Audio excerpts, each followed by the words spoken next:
This time on Graveyard Carz, we're counting down the top 10 muscle moments of the last 3 seasons. Takes your breath away. It's beautiful. It's perfect. Wow. Everything from visiting celebrities And I became an instant fan because of their attention to detail. to ultra-rare cars and complete Mopar OEM start-to-finish builds. One of the best payoffs in the world is when you can actually drive something that your hands created. Stay tuned for the most magnificent muscle moments on this episode of Graveyard Carz. Got that car coming to get you, Barbara. The unburied dead are coming back to life. I'm Mark Warman, and together with the most critical man in the world, Daren Kirkpatrick. Give me a gun! My son-in-law, Josh. Oh, yeah! And my best friend, Roy. Well, all right! We bring dead muscle cars back to life, to exactly the way they were on the day they were born. If we don't kill each other. It's gonna be a bloodbath.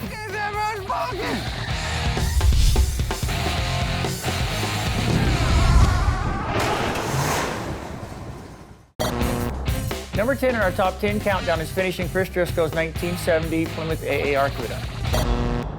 That's the one that we're doing the restoration on, right here. It was interesting how he came up with that I think car that was years a later. phenomenal story. It was the first car I ever looked at when I turned 16. This is 1980. And I didn't buy the car then because it was so rough. And through fate or destiny or what have you, it found its way back in my life. And I bought the car 25 years later and didn't realize it was the same car until I started looking for some telltale signs. Same car, same missing chunk out of the hood, all the identifying marks that showed him that was the same lemon twist yellow AAR 4-speed Cuda he passed on. And then I realized, the light bulb went on. This was the exact same car I looked at when I turned 16 and didn't buy then. So how many miles did that car have on it? I think it was like 56,000 or 58,000 or something like that. It wasn't very many. That's really low. That's why that car was so pure. That's why once we had steam cleaned the suspension and everything, that you could see those assembly line markings so well, But here's what I was saying earlier. That's that factory blue assembly line marking. Just where the assembly guy would put a daub on there. Yeah. I just think that sometimes there's things that we don't realize because we don't have the luxury of just going in and looking at a car that's never been touched, like encapsulated. This one has a little bit of blue still on it.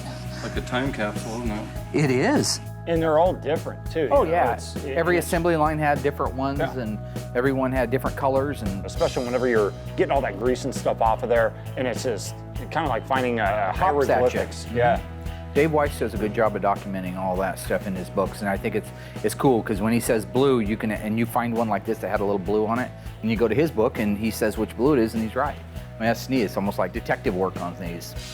Orange paint showing that these were checked and that the differential was full of oil. The numbers that go across here are washed off over the years, so sometimes they're there, sometimes they're not. We have a lot going on at Graveyard Carz. We also have a deadline coming up on Chris Driscoll's AAR Cuda. First, I have to do the unique AAR blackout treatment. At the factory, these cars used a nitrocellulose lacquer applied to the top surfaces. That gave them that suede matte finish. Today, we don't have the suede toner for the lacquer, and even if we did, that lacquer won't hold up like today's urethanes do. So I made my own cocktail of black paint, flattening agent, reducer, and hardener so that when it dries, it has the same sheen, the same look, and the same effect as the original lacquer paint, but it'll hold up for 100 years versus a couple of years. These days, you very rarely see a vinyl top on a car. It's just not a popular option. But you go back into the early 70s, late 60s, it was an extremely popular option. Now, I will tell you that while I don't like them on every single car, on this AAR Cuda, it's sexy as hell, and I think it's one of the best options it could have had. Now that we got the body and paint, striping, headliner, and vinyl top done on our AAR, we've got it raised up on the shop crane. We're getting ready to lower it down over the front and the rear suspension, which have already been detailed to OEM specs, and that'll be one of the last things we have to do on this car. So I'm gonna loosen the purchase. There, thank you. Now a little bit more, Josh. Okay. Okay. Real tight. All right. We got Chris's AAR Cuda done on time, and I decided it would be really cool if I just loaded it up on our rollback, headed up to Oregon City, and delivered it to him in person. How are ya? Great. It's very nice. Beautiful. So Mark was good enough to bring it back, I was blown away. It's absolutely stunning. In his particular case, he wanted to do his own engine, his own transmission, right? His own electrical, his own under the hood stuff. Are you sure it wasn't because he was cheap or didn't trust you putting the rest of it together? No, I think he trusted me. He was blown away. You can see in the video when he looked at it, he damn near had a heart attack when he saw the paint on it. It was that beautiful. Yeah, I knew it was a good car, you know, underneath. So this is a second life for it. And This is right now. I couldn't be happier. Number 9 in our top 10 is getting the engine running for the 1970 Challenger RT sunroof car. So you rattle can that engine with engine paint? Don't rattle can engines around here. It's acrylic urethane, PPG, single stage. Designed for high heat? No, this particular stuff is not, because the block doesn't need that. What the block needs to do is to be able to be sprayed in a color that after it gets ran for 6 months to a year, it actually has the natural shine of the original paint. So basically what I've done is I put all the rest of the exterior bolt-on items on it. I left the clutch fan off of it because we just got a new Easy Run engine stand, and this, for the very first time at Graveyard Carz, is going to be initially started before it actually goes in the car. So you do have to leave some things off to do that. I like the engine run stand because it saves us so much time. Oh. So much time. Days, weeks. You remember you put a whole engine together, you put it in the car, you crank it over to find out there's something wrong, something you forgot. Oil filter adapter leaks? Yep. You get right to it. Oil filter adapter leaks on the LA engines. What do you do on the engine run stand? You just walk over to it, tighten it down, snug it up, you're done. Exhaust, fuel, distributor, carburetor, throttle, brackets, filter, hoses, water pump. All it needs is oil and water and it's ready to run. Okay, here we go. $100. $100. Do you think I owe Daren money for that? Yes or no? I just want a simple. Yes. Yes. You honestly believe that, Josh? Yeah, man. I mean, the dude could use new clothes. Mother. The only reason the engine didn't fire off on the very first bump, which is also why Daren took the $100 bet, he had disconnected the positive wire to the coil, so it had no power to it. Now if it starts on the first There's no crank, bet. yeah. You already bet. You lost. You took the wire off to the Nobody coil. said I couldn't. You should have kept your crap hooks, your turd beaters, off of my equipment and on your own I stuff. thought we were part of GYC. You're not part of anything. Yeah, this is a lot better. It'll start. You got timing gap? When we got the fuse in it and I hit the key, it was just like the first time it started right up. I mean, I bumped it, I whispered on it. It's gonna be a lot easier now. We put it in the car. It's gonna work. It's beautiful. No leaks. Love it. A lot different in the old days, huh? Any good against karate? How about jujitsu? Mark, are you f***ing kidding, dude? It represents everything that was great about Detroit. They knew how to make their cars back then. Hey, Mark, Hang on, I'm not doing it. We're counting down the top 10 muscle moments on this episode of Graveyard Carz. Number 8 on our countdown is finally getting the 71 Phantom CUDA off to the dipper. Since my client bought it 3 years ago, it's been buried in the ground, it's been flooded, it's spent countless hours behind another vehicle being pulled from place to place and being moved from shop to shop. It's spent hours on the frame rack. I might section it. Whatever. I don't know the story of the car. There's been 50,000 different stories of how it actually wrecked. So it was the day after the 4th of July. He went out around the Ford truck and he was going hard and he got up to about 100 miles an hour. The old Ford truck started to come out of, it was done, it was winding out. And then he darted over, and when he darted over in front of the truck, say, yeah, look at me, I'm the best. He just oversteered. And that's what sent it careening into the embankment on one side, shot it across the road to the other side, and then had it sitting in the middle of the road. Look at this. Doesn't that look like it went sideways It's into a pole or a tree. That's the my kind of point. impact you get from that, yeah.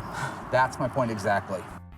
We're gonna go check out the crash site of the 71 440 CUDA, see if there's anything that the CUDA hit, maybe a telephone pole or a tree.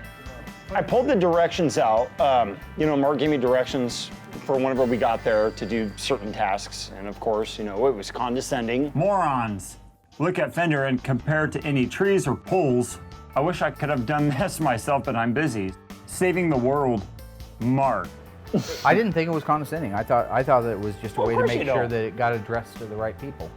I'm not gonna attempt to jump the ditch. Well, it was a tough call because when Daren and I went out there, I looked for an area for it to hit, you know, on one side and then ping over to the other side. I know, and I didn't see that either. It didn't seem right. But it's been 40 years, right? 30 years. So I don't know if there was, I don't know if the road was lower, because if it was any lower, they paved it a couple of times because the gouges weren't there. Right.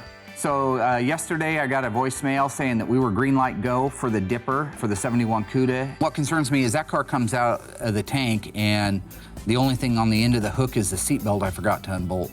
I mean, I'm done. Okay, bye. My big fear was whatever asset it is they use in some of those places to dip them, that it eats the metal. And that's what my concern was. I wanted something that wasn't gonna be that caustic. God, I mean, why is it everything has to happen this way?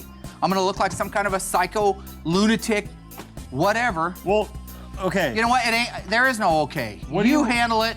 You can't just leave, man. Mark, are you fucking kidding, dude? Well, nobody was here for whenever you had your little moment. Well, I'm sorry, it was just me. And, you know, like, I can totally understand, you know, of course, but it threw me off guard.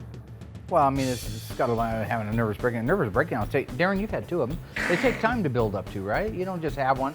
Mine was just a vapor lock. Mine was just stressing out. Vapor lock. You know, just when things build up a little bit too much, you got to purge some steam. Are vastly superior to the alternative cleaning methods that damage items, et cetera, from sandblasting, acid dipping, and hand stripping. I just want to let you know, man, that Daren and I came across another Dipper. So it ended up what the difference was between the rest of the Dippers, and it was amazing he was in Portland, was that he doesn't use acid.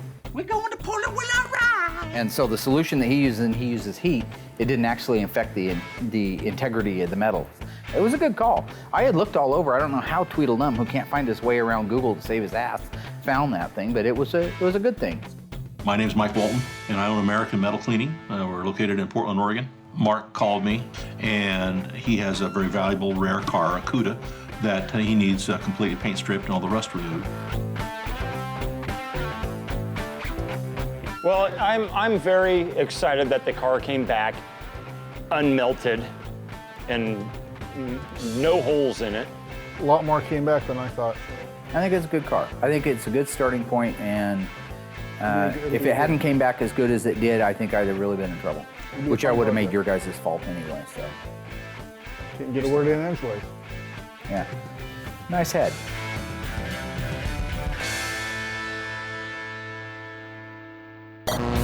And coming in at number 7 on our top 10 countdown is the disassembly of the Hemi 1967 GTX convertible.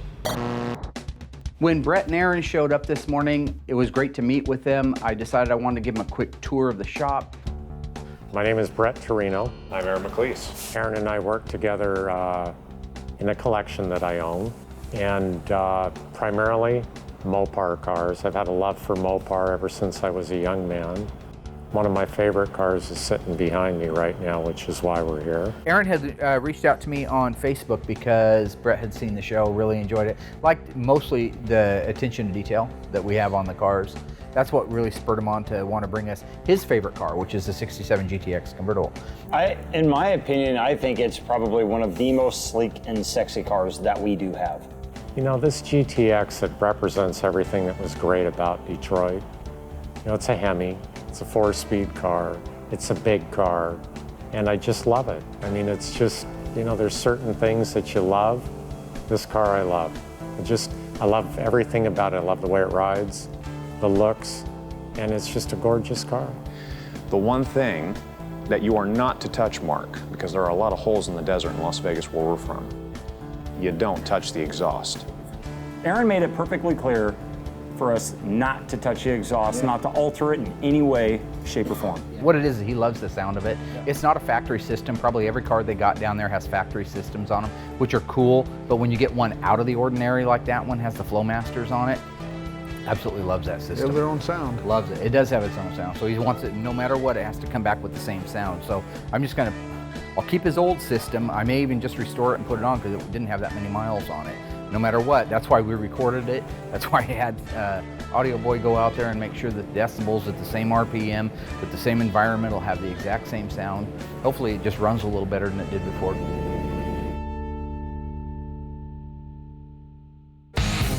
nobody made nothing cooler. Snap it! Snap it! Take it! Break it! That car would have been smashed at the wrecking yard and turned into a soup can.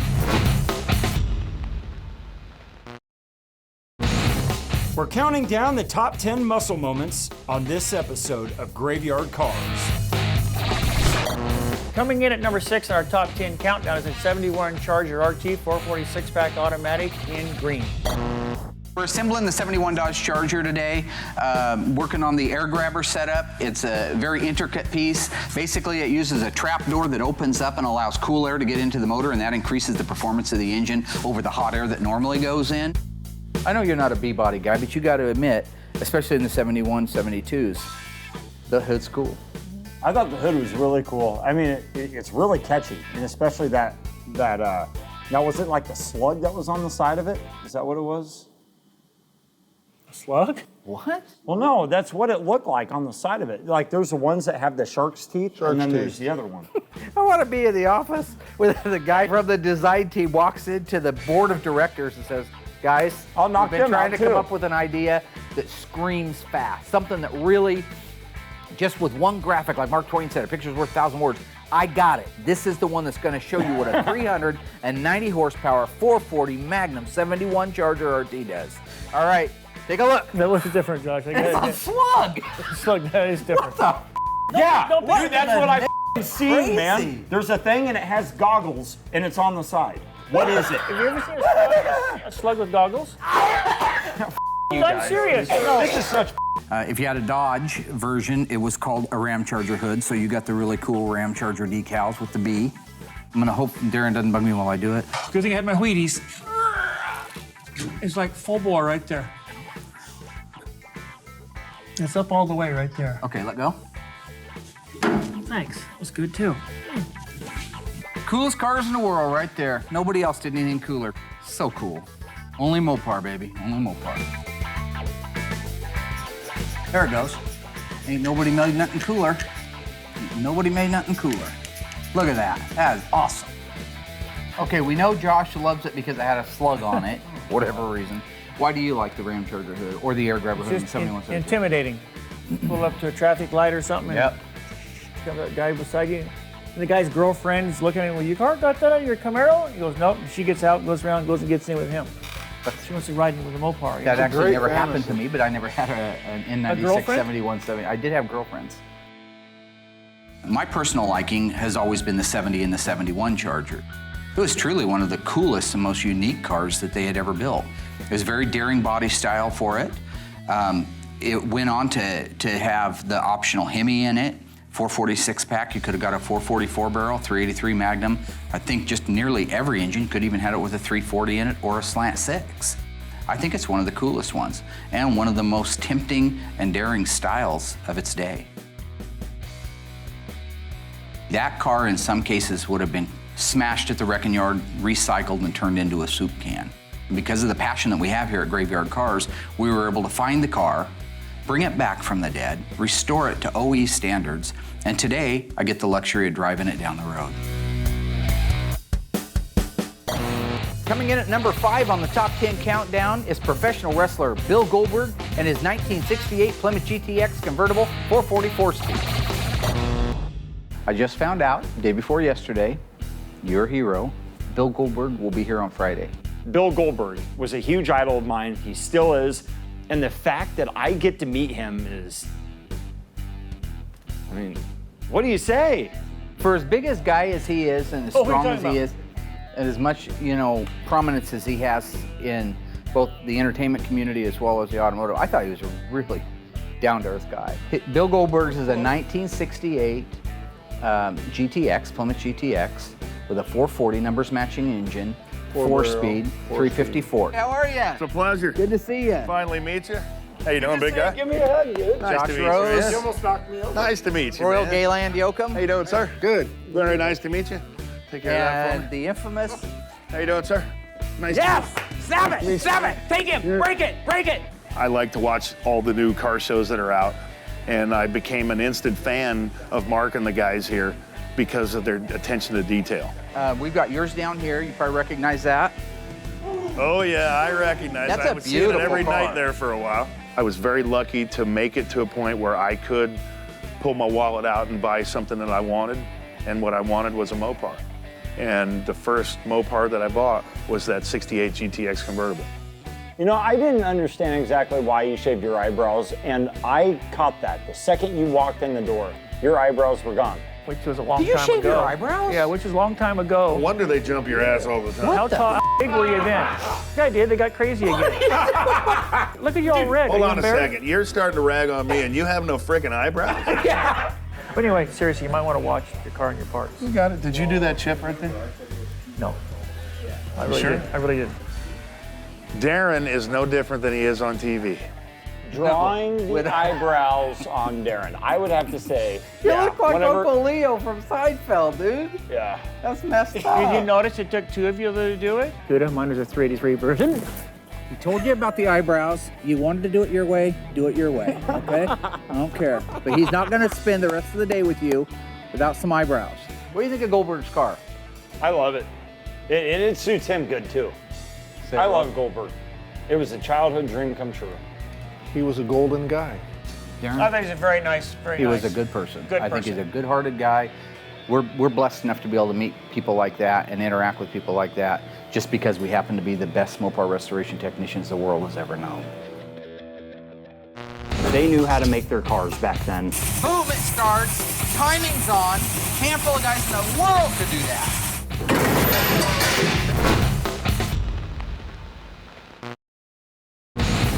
We're counting down the top 10 muscle moments on this episode of Graveyard Cars. Coming in at number 4 is finishing the 1970 Sunroof Challenger. You gotta admit, you love the color of the Challenger. I mean, I know you're a pessimistic SOB, but that is your color, FC7. The purple is the prettiest color of all the Mopar colors. Not just because my Challenger is FC7 plum crazy, but it is the prettiest color. If you just get the car, just for the visual impact, purple is the prettiest car. I agree. It was the number one car. It was the number one color on Yeah, all those Challengers. on the Challenger, yeah. On the Challenger. The single hardest thing was that sunroof. And if I ever do another sunroof car, I will charge exactly $10,000 extra if it has the sunroof, even if it's all there.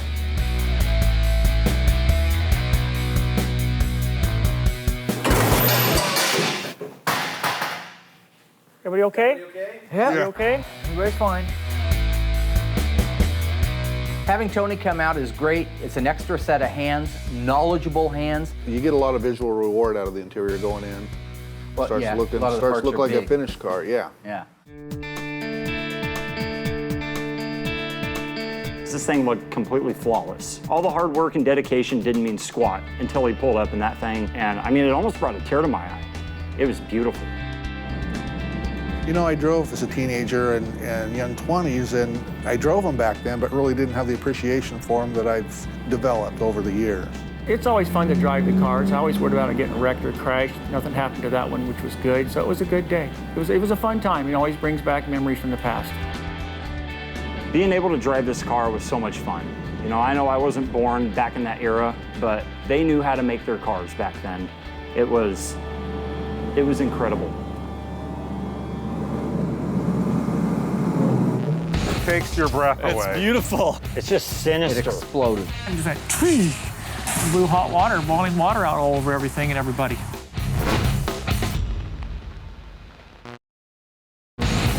We're counting down the top 10 muscle moments on this episode of Graveyard Cars. Coming in at number 3 on our top 10 muscle countdown is revealing the 1971 tribute Phantasm Cuda to A. Michael Baldwin and Don Coscarelli. As soon as the owner said that he wanted to do a Phantasm tribute car, I fell in love with the idea. I mean, he wanted to modify it a little bit from the original. Growing up exactly like you on that movie and just loving that car, we loved that car. And that car, being it got the shaker, being it got the rear window louvers, that it was a quadruple black with leather guts, just was a stunning car. Every time you put a piece of trim on it, the car just came to life a little bit more. So when the whole car was done, you saw it roll around the corner. It's just sinister. It exploded. Absolutely sinister, exploded. man. So today we're working on the 71 CUDA 340. We're gonna assemble the front suspension and K-member. Earlier in the week, we disassembled it, cleaned it, inventoried it, but that process is now done, and we're gonna start bolting it together. In the case of an OE restoration, everything has to be OE. Not just the nut and the bolt and the washers and all the hardware that go on something, but the finish and the fit and the date codes. All of those things have to mimic whatever year that car was put together. That makes putting an OEM drivetrain together about 8,000 times harder than putting together some small block Chevy with a power glide behind it. I'm gonna move this, watch your fingers, gentlemen. Ow!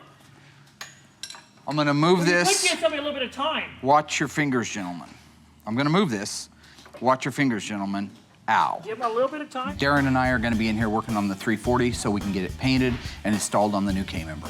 So we are done with the final assembly of the motor, transmission, bell housing, and shifter assembly, as well as the rear axle and leaf springs. So now we just have to push it inside the assembly room, put the final inspection line markings on, and it's ready to be installed in the car. Well, that was also fun to be a part of whenever we got that transmission put together. You learned that something on four-speed, that. yeah. Mm-hmm. Yeah. Yep. And you got to play the part of Van Gogh at that point You know with what? the little brush set. That was fun. For the guy at the beginning of the assembly line to let the guy at the end of the assembly line know that all the bolts for the shackles had been tightened down, he would put a swatch of paint on there. So I try to mimic that exact same look on my cars today, so when I'm bragging about something being OEM, it's as close to OEM as you can get. So today, we get to raise the car up in the air, lower it down around its original drivetrain for the first time in years, and make this car whole again. Okay, I have made one promise to all of our followers on Facebook. I would reveal who chipped the 1971 340 4-speed Phantasm homage car in season 2. All of a sudden, Bob, good-looking Bob, finds a chip on the right door. Who did it, and who covered it up? Josh, you got anything you want to say? Daren chipped the car. Darren? What? You got anything you want to say? And I'm just being Did honest. you do it there, Chrome Dome? It's all right. I already know the answer. I think it's fair for you to tell those guys. Yeah, I did it. Not on purpose. But you let me take the blame for it at least months, a year or two? Well, here's the way the pecking order works. You were in charge, so you were responsible for it. So they're gonna kill me now? You were in charge, Daren. As a responsible person, it was your job when you picked up that chip and realized it happened. It was your job to tell me that it happened. With only 3 days left to get the car done in time for Coscarelli to get out here, we're a little bit concerned. I've done a lot of work on it, but there's still like 25 things left to do underneath the hood. You know, with everything that was going on, with the fact that they had actually showed up, and we were down to the last couple of minutes. Literally, they pull in, and we're still detailing the car on the other side of the shop. We're buffing it, waxing it, getting it ready, while they're on the other side. And I'm telling my song and dance dog and pony show, you know. Well, Coscarelli called me out on it. He said he smelled something fishy. The only person here I've seen so far is Mark, and I hear some like banging and sawing back in the other room. I think something fishy's going on. I think the car came out stunning. I'm gonna say takes your breath away. It's beautiful. It's perfect. Wow. It's got the elastomeric bumpers. The vinyl top really looks sweet. Yeah. The louver windows. Yeah. Got the wing. This is beautiful. It is just awesome. Wow. It really is awesome. I kind of think it was funny that Don and Michael were started to pick apart the things that were wrong about the car. All right, Don, I see several things about the car that are not at the tribute level. I didn't want to bring that up. I think it was a Phantasm tribute car. Oh, yeah. So I think we should check off the things that are not tribute worthy. Yeah. First thing is the flared fenders in the back. Don, tell us about that. That's true. Let's talk about that. We had flared wheel wells, Mark. The pinstripe. The pinstripe's important. Yeah, the pinstripe's Bill important. Thornberry's brother What's a Bill actually Thornberry? painted the pinstripe. The sunroof. Oh yeah, the sunroof. All in all, I think that to that date, that was probably the most rewarding build. Got to meet Don Coscarelli, Michael Baldwin. We did a beautiful Phantasm homage car that'll stand the test of time. And we did it all on time, on budget, and we win. What else do you want? Numbers matching FC7 in Violet 70 Roadrunner. You would have used the incorrect one to be OE correct. Hey, Mark, no. Hang on, I'm not taking it. We're counting down the top 10 muscle moments on this episode of Graveyard Cars. Number 2 in our top 10 countdown is a 1970 Plymouth Roadrunner. Hands down, my favorite car. The very first car that we finished, 1970 Inviolate FC7 383 Roadrunner. Everything is going to be exactly the way this car came off the assembly line in 1970. You know, and the other thing is when we had that car, we had nothing. We had just moved into this shop. We had no equipment.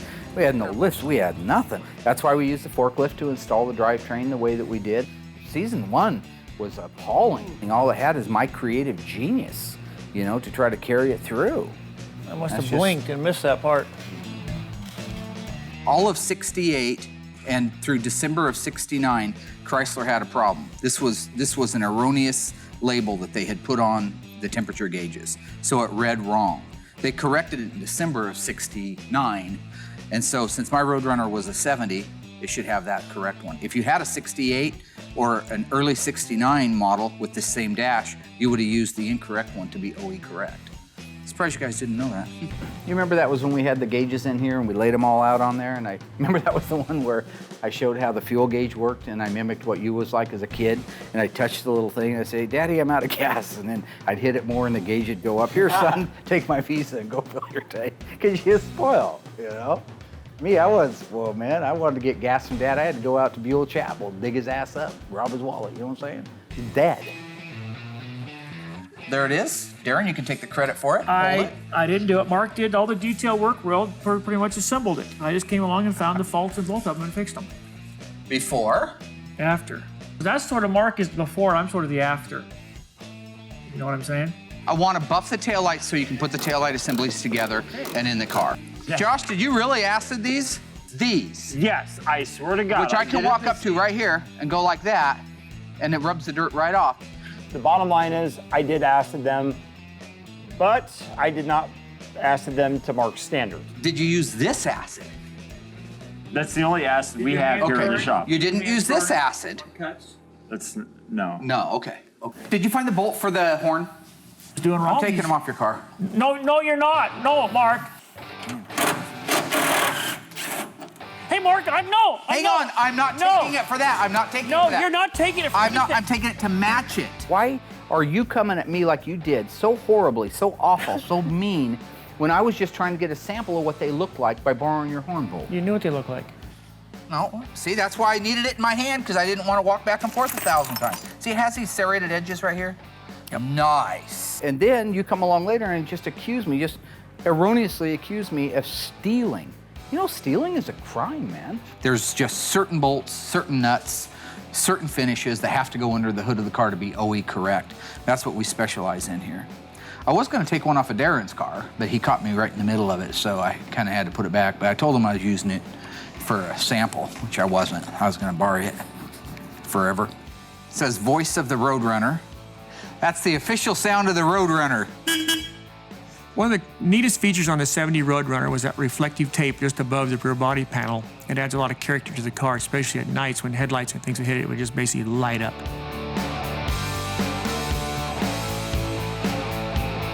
Meep, meep.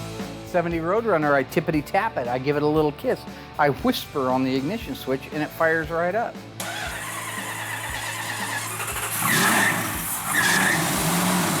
Man, that started right up. Bizoom. That was the argument. It's TV, it doesn't really happen that way. No, it did happen that way. You were right there when it happened that way. One crank, boom, it starts, timing's on. Handful of guys in the world could do that. 8 guys in the world could have done that. Mark, there's a lot of people, but go ahead. No, there's not. Set the idle up. Put the whole car together, the body, the paint, the interior, detail the suspension to OE specs, put all the I'll tell you what. decals, upholstery, And then you got burned. Yeah, see, that's what happens when you do evil things. No, that's what happens evil when things you put no water in come it. Ignition, key, turn, crank, start, pow, best, world, burn. That's how it works, okay? You're the damn devil and it came back to you. The hose just completely blew off the radiator, and apparently it shot radiator fluid all over Daren's back. And just like, tweet, blew hot water, boiling water out all over everything and everybody.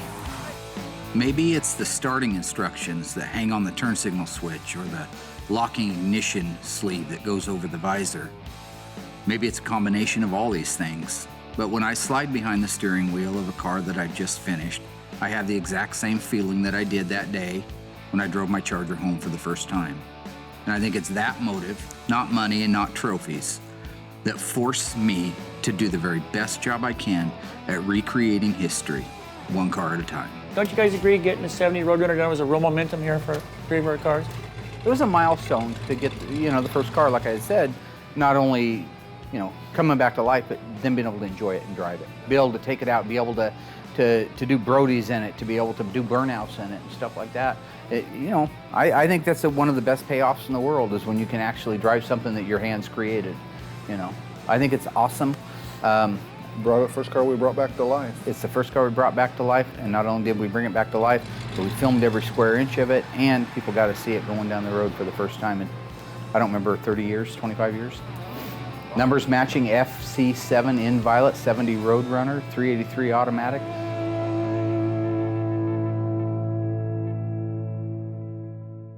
We transformed the car from a withering rust heap of nothing to a first place show-winning representation of 1969.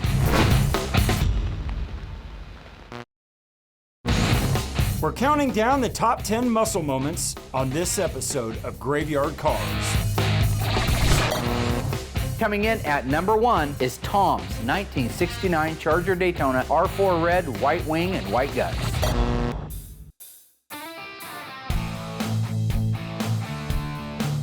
The Dodge Daytona is one of the coolest cars Chrysler ever built. It was their car to qualify at NASCAR. If you were going to build a car and race at NASCAR back in 1969, you had to make at least 500 street versions of the car that you'd like to race at the track. Most companies, that deterred them from getting too far out there with airfoils and wings, but you get into a Charger Daytona and a Plymouth Superbird, you have 3-foot-tall wings on the back, airfoil noses. They were an amazing testimony to how much a manufacturer believed in their product back in the day. I'll tell you, when it comes to the Daytona, if there's any regret I have in this world, it's answering the phone that bright and early morning. Hi, Welby's. God, there it went. Tom Partridge. When I was a kid, I didn't know what they were. I just thought they were a big, cool car with a big wing. And I loved them so much that I was in this group with my dad called the Indian Guides. And we built Pinewood Derby cars, and I had him actually make me a Pinewood Derby car with a big wing on the back. There wasn't much to disassemble. The car was pretty much disassembled. Yeah. There was 2 bolts holding the dash in. I think doors. Doors, Yeah, lid. the nose cone And was then a inside, block too. sitting in there? I don't remember. The rest of it was all No block. in boxes. So the disassembly was a piece of cake. Once it was disassembled, it was just a matter of sending it down to have it media blasted. So the paint scheme on Tom's car, was it the back half painted on it? First of all, it's R4 red, okay? And that's a beautiful red, scorch red. Originally, it was a single stage enamel. That's how the cars were painted, right? Except that part of them were done in lacquer over at Creative Industries. But Tom didn't want it to look as crappy as they did from the assembly line. So what we did was we did our base coat, clear coat, DBC with clear coat polyurethane clear over the top of it. And it's like anything, you got to get those panels completely flat. So rolling it in the booth, if you have all that stuff done, then when you start spraying that red, it shows instantly. It's like carpet that covers up a multitude of sins as that red paint goes on there, and it's absolutely stunning. You didn't answer my question about the white stripe around the back. Most Bumblebee stripes, which that's kind of like a Bumblebee stripe because it goes around the back half like a that was a Bumblebee. vinyl stripe. That's a vinyl. Oh, it's a vinyl okay. decal. Yeah, we got that from Phoenix Graphics. The other thing is, too, the stripe does not match the graphic. The actual wing itself, you would think, should match it perfectly. Absolutely not. So that whole back of the car is its own enigma that you have to dig through. Who's that? Oh, It's Uncle Fester. It's Tom. Got the whole tribe with him, too. 469 Charger Daytona. That's cool. Crazy. It looks so good. Can I touch it? Sure. The paint job on this. It's like candy. It looks wet. Wow. With any of the reveals, in this particular case, the car wasn't done, but the big portion of it was. When his family came out there with his girlfriend and the 2 kids, and they just, you could see them light up at it because it's stunning. It was in this room right here, and the lights were on it, and it just blows you away. Last time that we saw the car, it didn't even roll. He pushed it home, and it was a pile of junk. Now it's gorgeous. Okay, line me up in those fronts, Rollo. I can't see everything.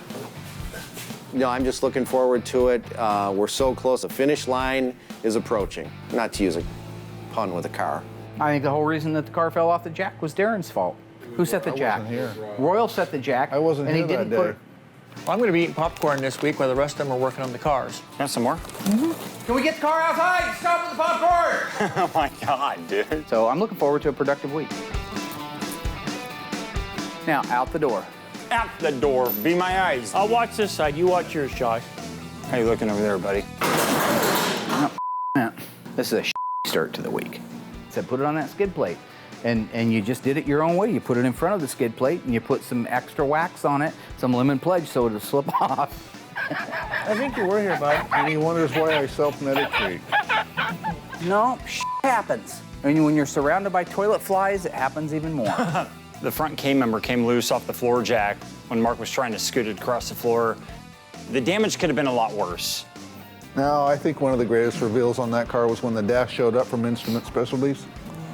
One of the best hookups we ever made right there. It looked brand new. Yep, look at that. Oh my God. Wow, that's got... Oh my. Put the dash in, it looks great. It looks beautiful, probably better than new. Yep. That looks good. That looks fantastic. Nice job, Absolutely. better than new. Well, Nice then it job. just changes the car instantly. Better Look at than it. Equally with Instrument Specialties, when you talk about things coming together, there's Legendary. Well, we took the seats down to bare metal, had them media blasted and primered and painted, and then we had new burlap and new padding put on before the seat covers went on. I called Mike Celeste. I told him that we were going down hard, and out of the kindness of his heart, he sent his guy out to help us put that car together. I'm Ron Halbritter. I've been doing these interiors for about 27 years. Mike called me into his office last week and said Mark had a situation out here where he needed the car put together, and he wanted one of the best to do it. So we flew out, and we're giving Mark a hand with us slammed together, and it's going to look sweet. Once that interior was installed, the car was real. It became real, and it became beautiful. That car right there is going to be on the road today, driving for the first time in probably 30 years. You know, I love those cars. When I was a little kid, there was a Hot Rod magazine with a Daytona in it. And I remember the article because it said that it had a Hemi in it. And it said that when it idled, it was like a coffee can full of rocks. Oh, I read that, yeah. Tin can full of rocks or something, Yeah. But anyway, that's when I started falling in love with the wing cars. I thought they were really cool. Who's the dream maker, though? Tell them that. You're the dream maker. Who made your dreams come true? You did. It was rewarding to drive that car down the road and know that it's been a long time since that one was on the highway. A long time. And Tom over there, you know, grinning ear to ear like a Cheshire cat because he was legitimately happy. All of his worrying and all of his fears all went to rest when we were driving down the road in that car. So we got to take it down and do some burnouts with it. He just had a blast doing that, and like a kid. You know, he couldn't wait to do that. Driving down the road in that car is amazing. Had the park lights on, and I mean thumbs up after thumbs up after thumbs up. How many times are you going to see a Daytona in Springfield, Oregon?